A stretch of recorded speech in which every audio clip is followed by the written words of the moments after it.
много звучи модерно, звучи дигитално, но дали е толкова хубаво? Какво се крие зад дигиталното евро? Крие се едно програмиране на парите, в което ние директно ще влезем като член на еврозоната. Един контрол кога, къде, за какво можем да харчим парите си, и този контрол ще бъде с идеологическия филтър на бюрократичния евроестаблишмент. Парите.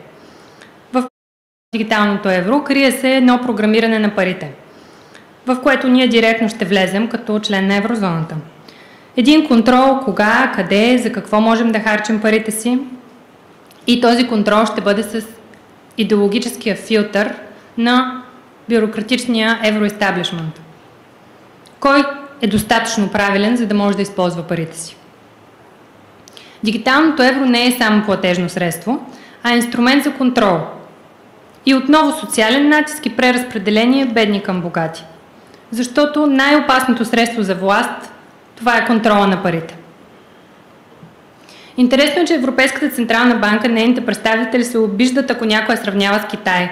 Предпочитат да се сравняват с Англия по отношение на Европейския съюз, и в Великобритания обедняват през последните 50 години. Дигиталното евро няма да бъде анонимно по никакъв начин. Като влезем всъщност се канят да заменят изключително стабилния ни валутен борд с така нареченото дигитално евро, което ще носи английското име Cash Plus. Cash Plus ще бъде един вид еврокриптовалута, гарантирана от Европейската централна банка ЕЦБ, и ще се въведе в цялата еврозона още през 2027 година. Новината за превръщането на еврото в криптовалута, наречена Cash Plus, беше официално обявена от гуверньора на Банк дю Франс Милеро Гало на 22 юни 2023 година в реч на конференцията Global Official Institutions. Речта е качена на сайта на Банк дю Франс и е свободно достъпна за всеки. От думите на високо поставения френски централен банкер разбираме следното.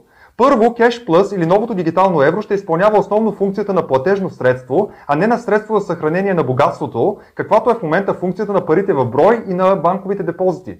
Тоест, Cash Plus може да се окаже по-скоро нещо като електронен ваучер, който ако не бъде използван на време, губи цялата си стойност. Бъде използван на време, губи цялата си стойност. Да се окаже по-скоро нещо като електронен ваучер, който ако не бъде използван на време, губи цялата си стойност. Сериозно ли се каним да заменим нашия български лев с подобни експериментални пари? Като влезем в еврото, ще получаваме по-ниски лихви по кредитиране. Абсолютно вярно, но както бях обяснил, то е като да направим ракията изключително ефтина.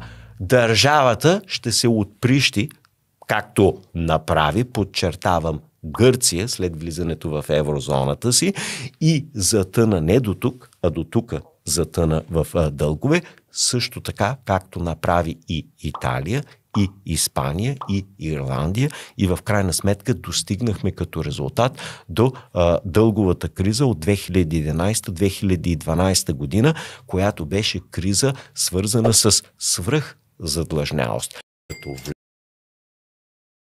Руема валута.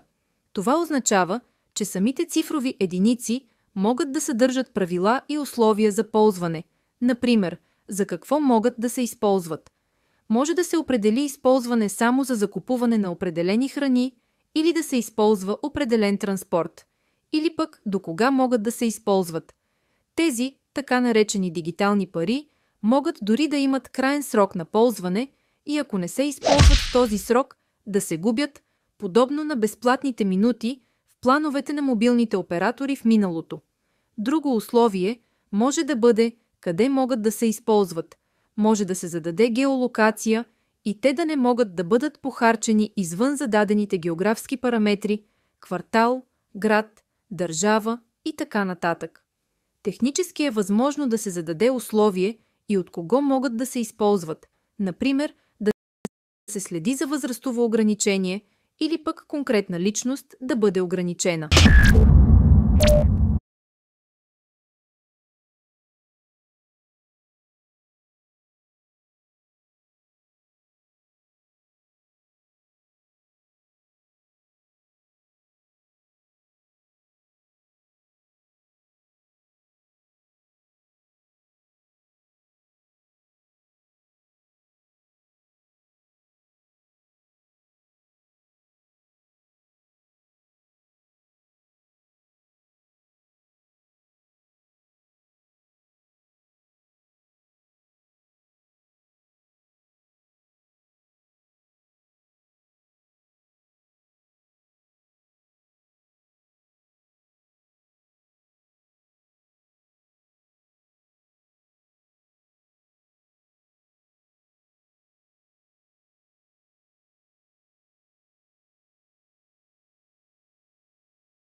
политици, включително гости отново в денят на Дарик от ППДБ, които казаха, че почти всичко, което се говори в момента против дигиталното евро е спекулативно. Те сигурно така могат да кажат и на времето, когато беше темата за ваксините. Помните ли? Те казваха, не, това е страхотно да си набиеме ваксини, няма тук нищо скрито покрито. Урсула фон дер Лайен се оказва, че е трила СМС-и. Pfizer скандала, който тресе Европа, за който тук в медиите нищо не се говори, той е брутален. Американците натискат Урсула фон дер Лайен да каже какво направи ти. Всъщност много лекари са излизат и казват, това бяха някои мерки, които бяха прекалени. За зелената сделка те много дълго също те хора от това по-либералното поле. Те казваха, аман с тия апокалипсиси, които чертаете, включително и мене са ме обвинявали, Европа няма да пострада от зелената сделка, Европа няма да загуби конкурентоспособност според тях от зелената сделка, Европа си е прекрасна. И в един момент поглеждате Германия и виждате Германия нулев растеж тази година. Франция нулев растеж. И аз очаквам някакви такива нормални хора, които имат доблест и чест. Да си така, сбъркахме тук, случва се сега, нали? Гледаме в бъдещето. Няма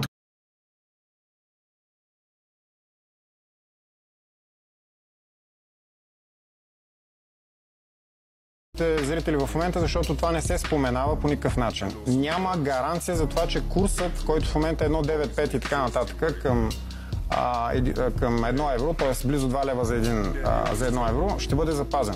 Този курс може да стане 2,50, може да стане 3 лева за 1 евро, което автоматично ще означава обезценяване на спестяванията на влоговете на българите. Нека да кажа... Не си го измислям, за да обоснова гледната точка, че в България е напълно възможно, когато приемем еврото 1 януари, ако се случи това невероятно ще се случи, да има търговци, които ще закръглят нагоре или ще вдигнат цените, не защото ще мамят в курса колко лева за 1 евро, защото ние всички знаем колко е курса 1.95583 и хората са свикнали с този курс, ама защото те просто ще вдигнат цените. Да напомня, че ние живеем в пазарна икономика и в пазарна икономика никой не може да ти каже за колко да си продаваш кафето в твоето кафене. Така не могат да се налагат... Ако искаш ще го продаваш за 1 евро, ако искаш ще го продаваш за 1,50 евро, ако искаш ще го продаваш за 3 евро. Дали ще има някой да го купи, ако то струва 3 евро? Казвам.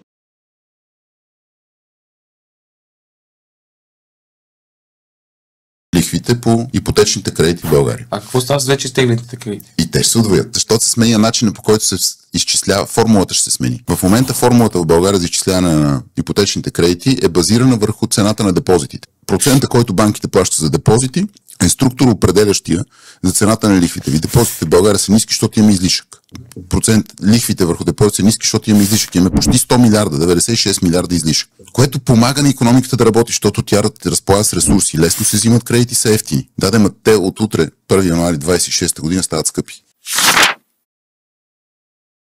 Отговорът на този въпрос ни даде всички продукти заради еврото, повишение на цената на всички продукти заради влизане на еврото. Отговорът на този въпрос ни дадоха едни хора в едно квартално заведение. С доктор Блажевски излязохме да обядваме от Народното събрание и попитахме хората, има ли увеличение на цената на хранителните продукти? Какво казаха хората, доктор Блажевски? Първия ден след конвергентният доклад с 20% били увеличени цените и до края на годината минимум още 20% ще се увеличат. Така им казали, ги предупредили.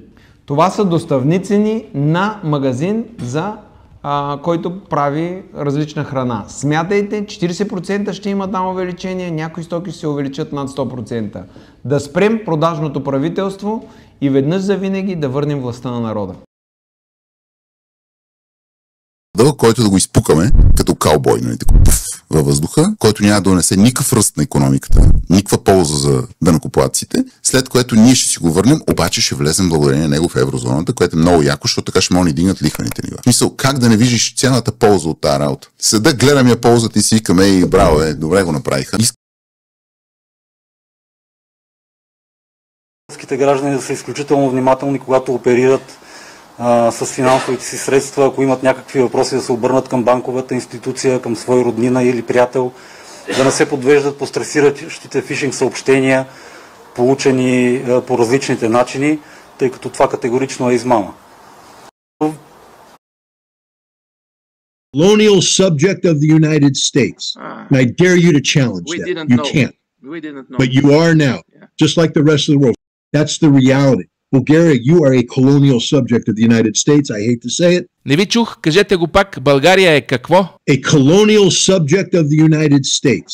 And I dare you to challenge that. You can't. But you are now, just like the rest of the world. That's the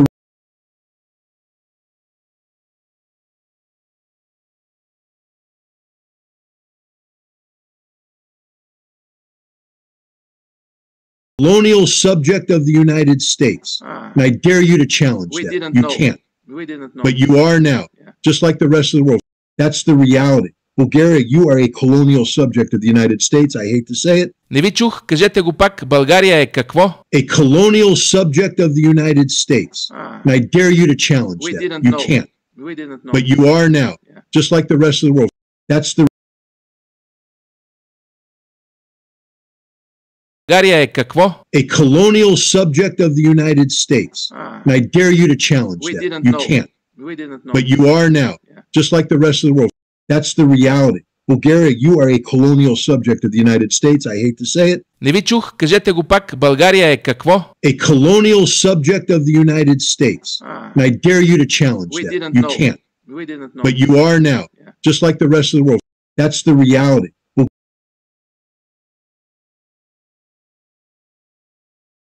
На данъкоплатците. Еврото е политически проект, който цели да превърне Европейския съюз в една федерация с общ дълг. А ние сме една от страните с най-малка задлъжнялост в целия Европейски съюз. Така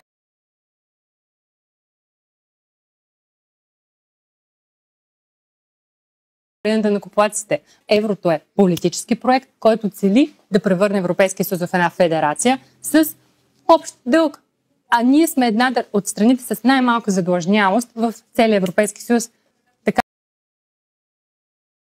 трябва да си я получим до 6 месеца, ако не сме я похарчили, че тя изчезва от сметката. Че има срок на годност за изхарчване на тези пари. Това е грабеж, който това е нашия труд и заплатата. Ако до 6 месеца аз реша да пестя, да ям само хляб и вода, в един момент те ще ми вземат спестяванията. Вие разбирате ли, че вашите противници казват, че вие ни плашите с малко такива неща, нали? Демокрация, 30 години, някой да ти вземе спестяването, заплатата?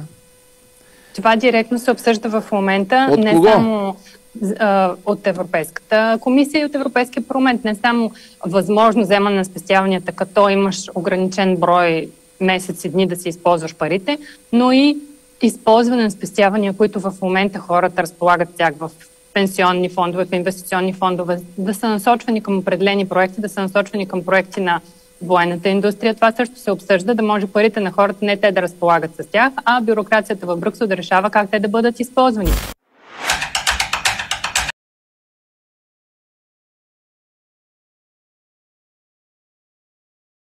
Трябва да си я получим до 6 месеца, ако не сме я похарчили, че тя изчезва от сметката. Че има срок на годност за изхарчване на тези пари. Това е грабеж, който това е нашия труд и заплатата. Ако до 6 месеца аз реша да пестя, да ям само хляб и вода, в един момент те ще ми вземат спестяванията.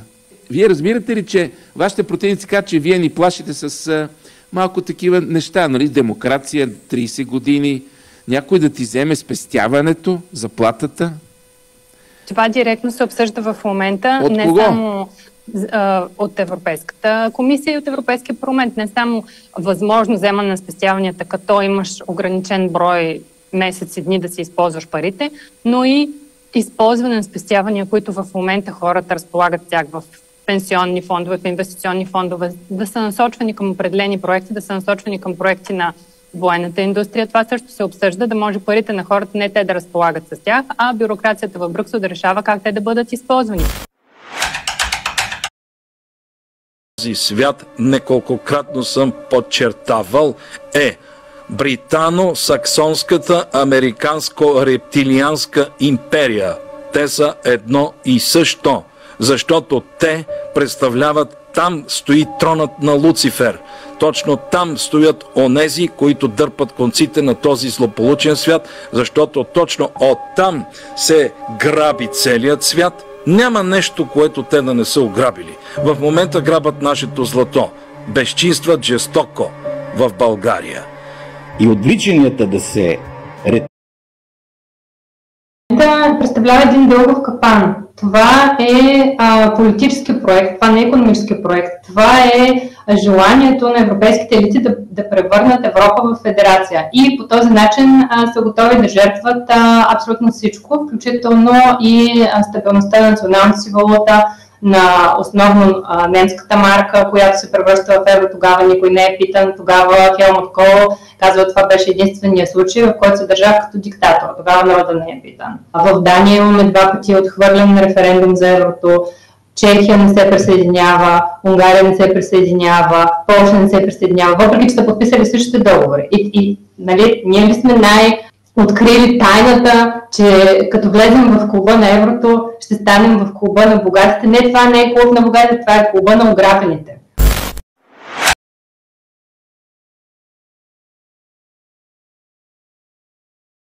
Представлява един дългов капан. Това е политически проект, това не е икономически проект. Това е желанието на европейските елити да превърнат Европа в федерация. И по този начин са готови да жертват абсолютно всичко, включително и стабилността на националната си валута, на основно немската марка, която се превръща в евро. Тогава никой не е питан. Тогава Хелмут Кол казва, това беше единствения случай, в който се държах като диктатор. Тогава народа не е питан. В Дания имаме 2 пъти отхвърлен референдум за еврото.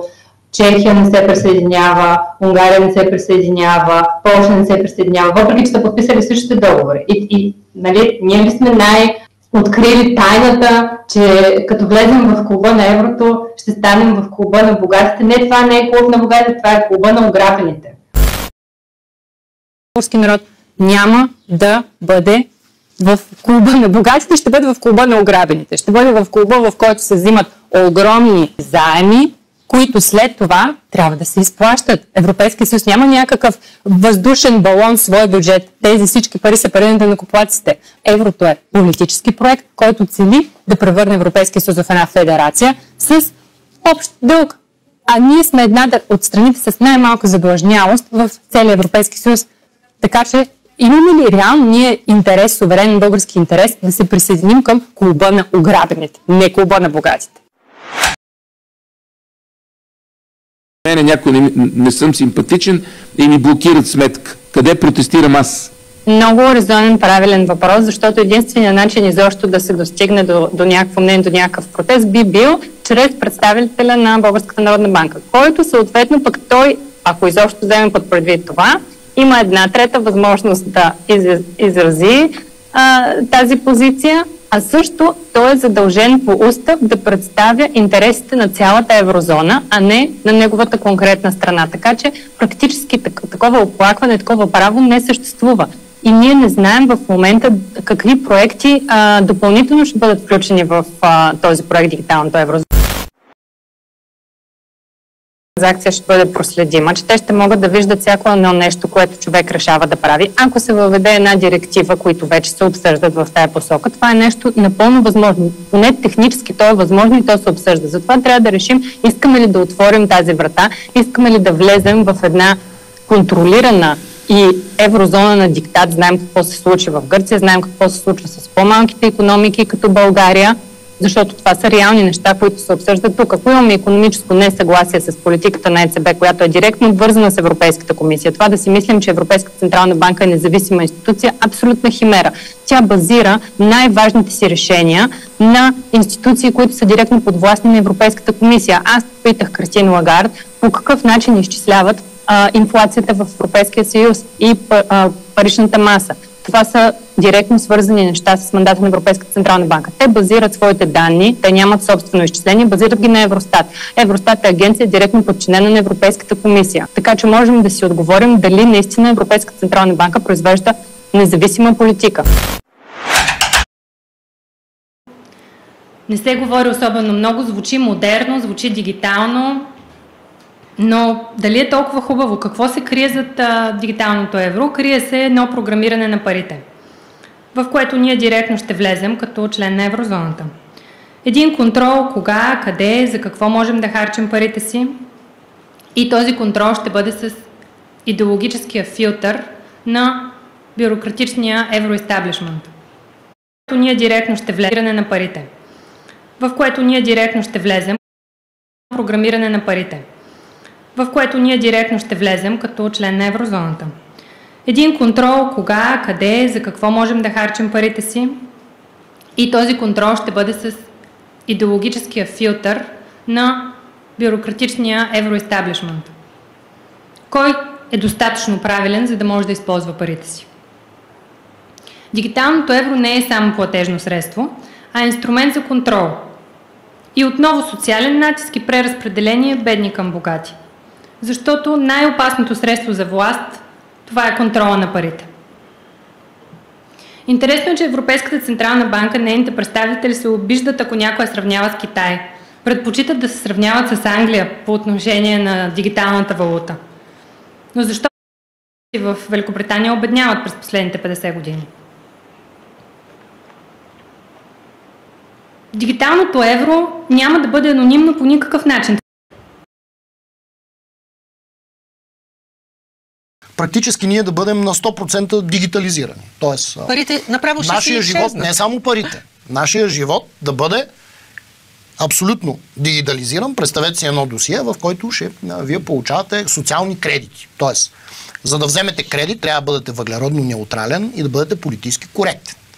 Ако не бъдете въглеродно неутрален и политически коректен, първо ще ви поскъпне кредита, второ ще ви се вдигнат таксите, ако продължавате да не слушате, ще спрат да ви обслужват. Дигитални пари какво означава в нашата реалност? Че това, което вие разполагате, ще бъде един запис от нули и единици някъде. И в момента, в който вие престанете да изпълнявате социалните критерии, които някой някъде, но с достъп до системата от единици и нули определя, вашата дигитална самоличност може да бъде изтрита. До степен такава, дори това, което вие имате като авуари, да ви бъде отнето. Между другото, такава система за социален рейтинг съществува в Китай в момента, нали така? И има хора, които са обречени на гражданска смърт, защото са извън тази система. Опита да се въведе по този начин, дигитално евро, дигитални пари, т.е. ние да не разполагаме с пари в брой, с недвижими имоти и така нататък, значи робство. Съвременно робство. И ако някой някъде може да стои и да определя вашата въглеродна неутралност или политическа коректност, да ви дава рейтинг и да управлява всъщност вашата собственост и вашите авуари, как да го наречем по друг начин? Това е нещо страшно. Това е нещо страшно, наистина. Това е робство. И е страшно, защото двете, Кристин Лагард, която е на Европейската централна банка, която ще бъде нашия банкер, когато сме в еврозоната. Първо, тя ще бъде, а не БНБ. Кога хората, които живеем... с Урсула. Хората, които живеем в Европа, се съгласихме да ни дигитализират парите. Това е решение на един много тесен брюкселски елит. Второ, хора като Урсула фон дер Лайен са изключително опасни за европейските държави по няколко причини. Първо, тези хора там горе в Брюксел са затънали в корупция. Второ, те нямат политическо доверие, т.е. обществено доверие, защото не са избирани никога за нищо. И трето, те очевидно обслужват интереси, финансови, икономически, всякакви други, които не са интересите на европейските държави, на европейските граждани. И аз няма да се уморя да повтарям. Европейската комисия е тази, която срина икономически индустриално Европа до степен такава, че когато дойде ковида, не можехме да произведем една маска и чакахме самолетите от Китай, каргото. Тези хора по този начин, с тази политика се опитват да създадат федерална държава, в която националните правителства и народите нямат никакво значение. И тази, която срина икономически индустриално Европа до степен такава, че когато дойде ковида, не можехме да произведем една маска и чакахме самолетите от Китай, каргото. Тези хора по този начин, с тази политика се опитват да създадат федерална държава, в която националните правителства и народите нямат никакво значение. И... Ако да речем имаме дигитално евро, какво ще можем да правим повече с него, отколкото парите в кеш и стандартното онлайн банкиране и преводи? Според мен ние няма да имаме абсолютно никакви предимства. Да бъдем честни, кое е в момента, така да го кажем, най-новативният разплащателен метод, който ползват и младите хора и хората на средна възраст, това е чрез мобилно приложение като Revolut. И то също няма, така да го кажем, по-големи предимства, отколкото банковите плащания и така нататък.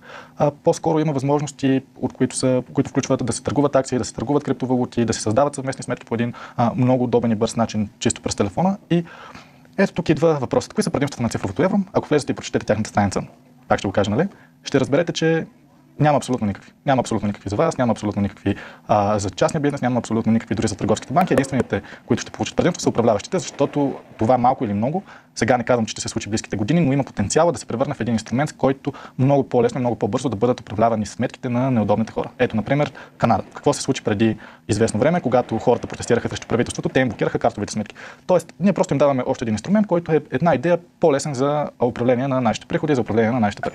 Тук обаче говорим, ако то стане задължително. Дали наистина в такова обозримо бъдеще дигиталното евро би заменило кешовото разплащане и другите модели, които познаваме до момента, за да може да се осъществи този контрол, за който говорите? Ами то почва да се опитва. Както и да го говорим, в момента наблюдаваме опити да се премахнат кешовите плащания. Не беше отдавна, когато Асен Василев го предложи.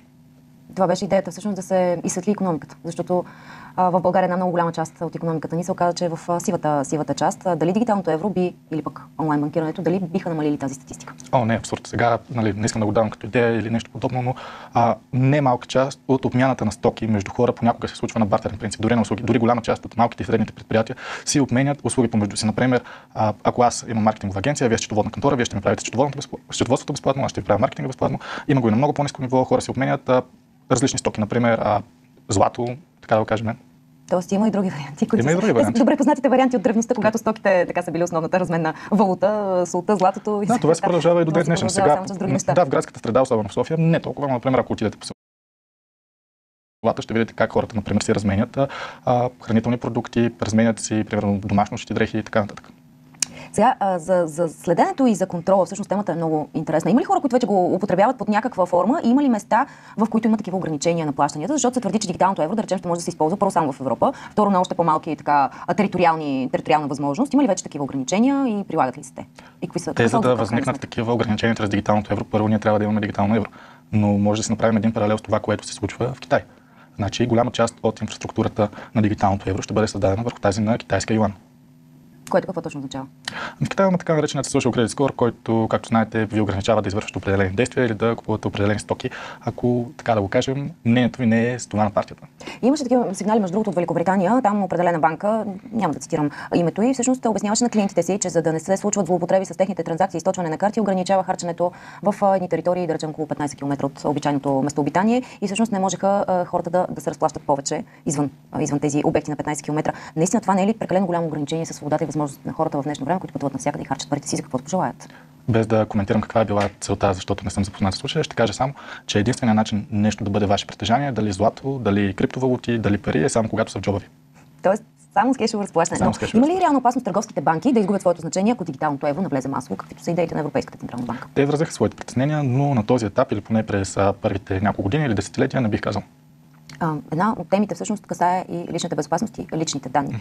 Възможно ли е с дигиталното евро да има по-дълбока намеса относно личните данни и употребата? Сега тук вече навлизаме в малко по-юридическа част, както знаете. Голяма част от младите хора предпочитат револют, просто защото се чувстват по-сигурни. Тъй като на този етап, ако вие направите някаква транзакция през банка, НАП може да погледне към кого сте я направили и вече, ако има съмнение за пране на пари или нещо друго, така да го кажем, да ви запорира сметките. Сега, натам вече е необходимо банката да го потвърди, нещо, което те в по-голямата си част отказват, по простата причина, че техният финансов интерес не се крие в това те да ви предадат като клиента, напротив да ви задържат. Но когато вече вкарате цифровото евро, това, което те казват, е, че единствените хора, които ще знаят между кого са се извършили плащанията, са, например, ако аз платя на вас за тази чаша, между мен и вас, но във всеки един момент, ако това застрашава националната сигурност, по принцип, според нашето законодателство, всяко едно съмнение за пране на пари, колкото и голямо да застрашава националната сигурност, могат да проверят за какво сте изхарчили тези пари. В тази сега има тези инструменти, може да го направи с всяка една ваша сметка. Дали зад идеята на дигиталното евро не се крие така и контрол върху бизнеса, защото все пак това постъпление, дигиталното евро към нас хората, трябва да идва от работодателите. Дали всъщност това дигитално евро под някаква форма няма да контролира бизнеса, който ще се разплаща с служителите си чрез дигиталното евро? Бизнесът е длъжен да се съобразява с изискванията на държавата. Той го прави и до ден днешен, без значение какви са регулациите, без значение колко често го мачка държавата. По-скоро тук може да се обслужат определени интереси и чисто политически.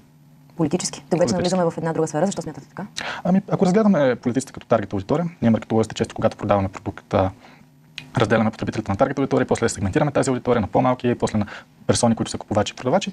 Общото между всички тях е, че те имат някакъв стремеж към властта. Дали вече е егоистичен, дали вече е защото имат надеждата, че ще направят някаква промяна, но често статистически историята ни е показала и проучвания, включително на университети като Харвард, на международни институции и изписания, включително на вестници като Independent, че колкото по-нагоре се върви по стълбицата, толкова повече, така да го кажем, властта покварява. Като дори се стигна до една извадка.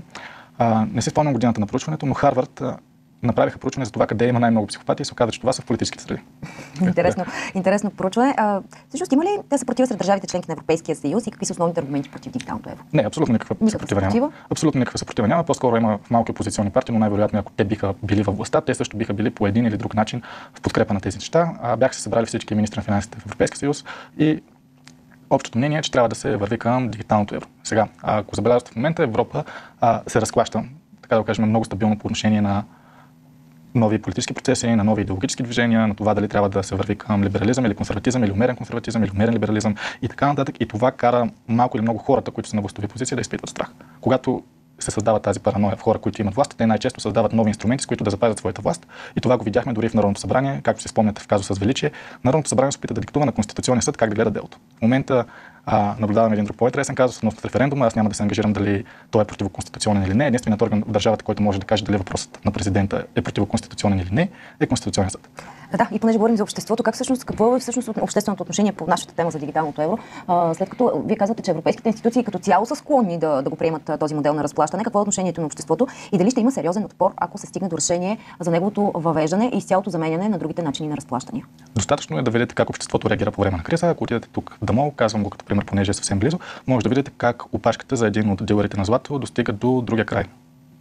Тоест, ще има отпор. Тоест, по време на криза обществото не си държи парите в банката, обществото ги държи, или така да го кажем, студент твърд кеш или в злато. Следователно, ако те в момента мислят, че слизането в еврозоната ние едва ли не ще загубим част от богатството си, това създава такъв ефект, можете да си представите в общество, в което голяма част от хората все още си държат парите в буркан под леглото, как биха реагирали на една дигитална валута. Ще срещне сериозна съпротива от страна на по-възрастните и по-консервативно настроените хора. Предполагам, че при младите естествено няма да е така. И все пак, има ли реални заплахи за нас, ако трябва да обобщим този разговор? Каквато е дадена заявка от институциите не би следвало да има, вече чисто практически дали в даден бъдещ период може да има, това зависи от хората, които ще ни управляват. Дигиталното евро как предвид стратегията на Европейската комисия за единно транспортно пространство, чието цели са следните. Намаляване с 50% на автомобилите, използващи конвенционални горива в градския транспорт до 2030, поетапно изтегляне на автомобилите, използващи конвенционални горива до 2050, постигане на практически свободно от въглероден двуокис градска логистика в големите градове до 2030. Интересно да се знае, че от май 2022 година 7 системи задължително ще има в новите автомобили, които излизат на пазара. Това е интелигентното управление на скоростта, блокиращо устройство при употреба на алкохол, предупреждение за сънливост и внимание на водача, усъвършенствано предупреждение за отклонение на внимание. Идеалното гориво в този случай това е водорода, защото при горенето на водорода се получава вода, която в никакъв случай не е замърсителна околната среда. To measure their own carbon footprint. What does that mean? That's where are they traveling? How are they traveling? What are they eating? What are they consuming on the platform? So individual we're developing through technology an ability for consumers to measure their own carbon footprint. What does that mean? That's where are they traveling? How are they traveling? What are they eating? What are they consuming on the platform? So individual carbon footprint tracker. Stay tuned. We don't have it operational yet, but this is something that we're working on. We're developing through technology an ability for consumers to measure their own carbon footprint. What does that mean? That's where are they traveling? How are they traveling? What are they eating? What are they consuming on the platform? So individual carbon footprint tracker. Stay tuned. We don't have it operational yet, but this is something that we're working on.